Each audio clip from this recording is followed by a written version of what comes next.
Hello, I'm Christina, the founder and CEO of the Reclaimed Woman, and also a former professional cheerleader. And today I am excited to share with you guys my 5 tips to becoming your own cheerleader in your life. So let's do this. Number 1, prioritizing yourself. It's so important to make you a priority in your life. You're the main character in your movie. So you have to remember to take care of yourself.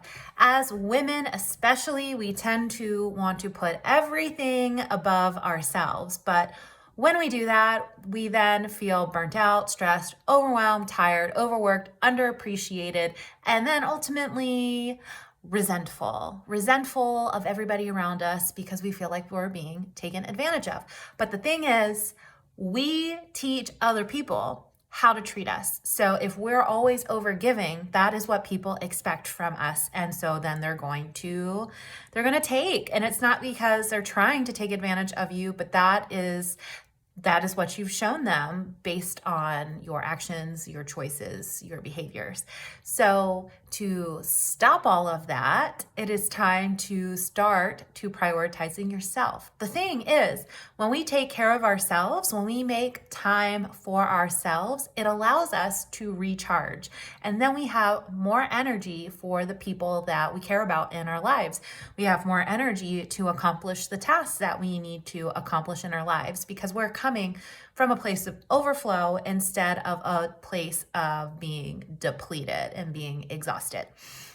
So, number 2, get honest with yourself. I think this one is super important because I honestly sometimes like to hide from myself. I am not perfect. I am human, just like you guys are. So get honest with yourself. And what I mean by that is just take a look at your life, the good, the bad, the ugly, the amazing, and just be honest with the things that you love and the things that you don't. And the things that you don't love, admit that you don't love them. When you do that, it allows you to shift them.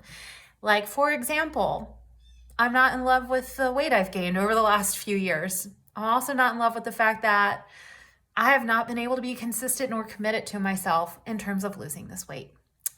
And it would be way easier to, blame stress and other obligations and building my business as the reasons why I haven't been dedicated or committed to my health journey like I should be, or like I desire to be, really, not should, but desire. But the truth is, it all falls on me. I, especially as a life coach and mentor, understand deeply that we are the creators of our lives and our time. So whatever really matters to us, we find the time for it. And so it's important for you to get clarity and get clear with yourself on the things in your life that aren't okay for you, but maybe you've been neglecting, ignoring, not handling, letting yourself go, whatever it is. And then assess what you can do about that. What can you start to do today about the things that you actually desire to change? And not only that, but owning up to you being where you are and that you being a part of you being where you are is very empowering. It's not to say that life circumstances aren't going to get in the way and be a setback. But where's your power in that? What part of it can you own up to so that you can take your power back?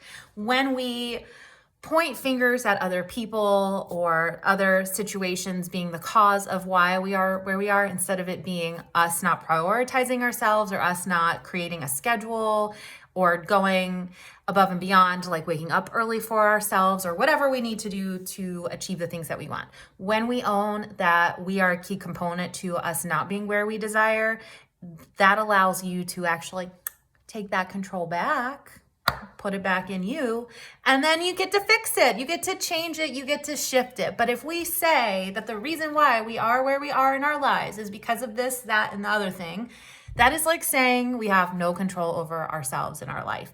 What a disempowered place. So take your power back by being honest with yourself, and then have compassion for yourself, because it's okay. We're human beings. We slip up, we fall off track, we're not consistent, we break our word to ourselves. We do those things. Life can be a challenge. So practice self-compassion in your honesty, because from this level of self-awareness, you can pivot and do something about it. All right, number 3, this leads perfectly into flipping your critic to your cheerleader. So we all have that little voice that talks to us. Does your voice cheer you on, or does your voice cut you down? What does your inner voice do? If your inner voice is cutting you down and making you feel crappy, it is time to flip her into being your cheerleader. And there's so many different ways that you can do that. So for instance, accepting that your voice is saying things like, oh my God, this is so hard, you can't do it, you don't have the time, you don't have the money. If your inner critic is saying these things to you, you can say, thank you so much for trying to protect me. I appreciate that. But actually, we're going to create the time. We're going to find a way to have the resources we need to get where we want to be. So you can just acknowledge that voice and say, thank you, because it's feedback, it's information, it's your inner voice is trying to keep you safe, keep you in your comfort zone, keep you protected, right? So thank it for being there. We don't have to fight it. We don't have to make it wrong. We don't have to go into a WWE wrestle battle with that voice, but we can work with the voice, okay, by acknowledging it and then shifting into a different way of thinking, letting it know that that is no longer needed. And then another way you can shift that inner critic voice is by using affirmations and then flipping through your affirmations on a daily basis, but multiple times a day. Now, affirmations are just one tool for changing your thoughts and your beliefs. There's tons of different ways you can do this, but for the sake of keeping this video not being too long, I do love affirmations. I use affirmations all the time, especially when I was first starting out, because my voice was very, very negative. My voice thought that I had no control over myself or my life or my thoughts, and that some people got to be lucky in life and have these easy, fabulous lives, and I did not get that luck. Well, I stumbled into Barnes & Noble one day when I was 25-ish years old. Is when I was separated from my ex-husband, and I didn't know what I was going in there looking for, but I was very depressed. And I went into the self-help section, and this book, sorry, my battery is dying. So this book popped out at me, and it was called The Power of Positive Thinking by Norman Vincent Peale. And so for whatever reason, I decided to buy that book.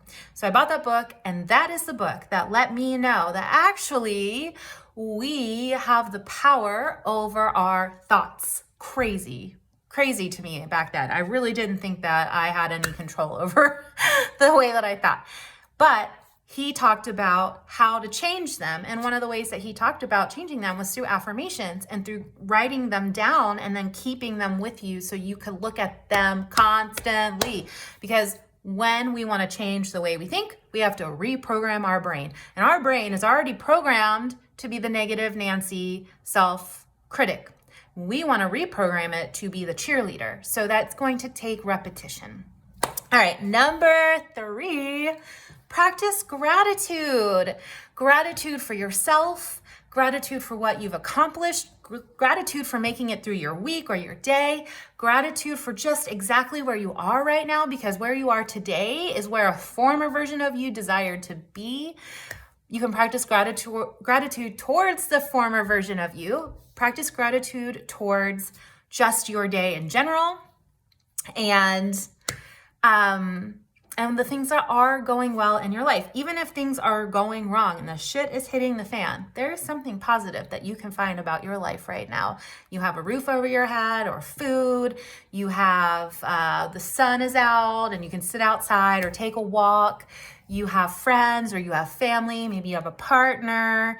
You have a job. Maybe you hate your job, but you have a job. and it's giving you income. So there's always different things that we can find to be grateful for, and practicing gratitude helps you to attune to the things that are going well in your life. Like, we in general can tend to focus on the negative. It's just so much easier for us to do that. This helps train you to look for the things that are going really well in your life. So practicing gratitude is really a way to help change that critic, change the way you see your life, and to become your number one cheerleader. And number 5, my last tip, I think is so important, and that is to rest when you need it. Laziness has gotten a bad rap, but I don't think we're lazy. I think we're resting. So whenever you sit around all day and you don't do anything, you're not being lazy. You're resting. You're rejuvenating yourself. So just know that you cannot always go 150 miles an hour. You can't go from 0 to 150 miles an hour without eventually burning out. So it's better to even just take little baby steps and take your time. That's why with physical fitness, right? They don't tell you to work out 7 days a week. They tell you to have rest days, because you have to rest so that you can move forward. So remember that it is perfectly fine to rest. You will get where you desire to be, and you're going to get there a lot more quickly and feeling a lot better about your life and yourself if you give yourself self-love, compassion, and time to rest and do nothing when that's what your body or your mind are asking for.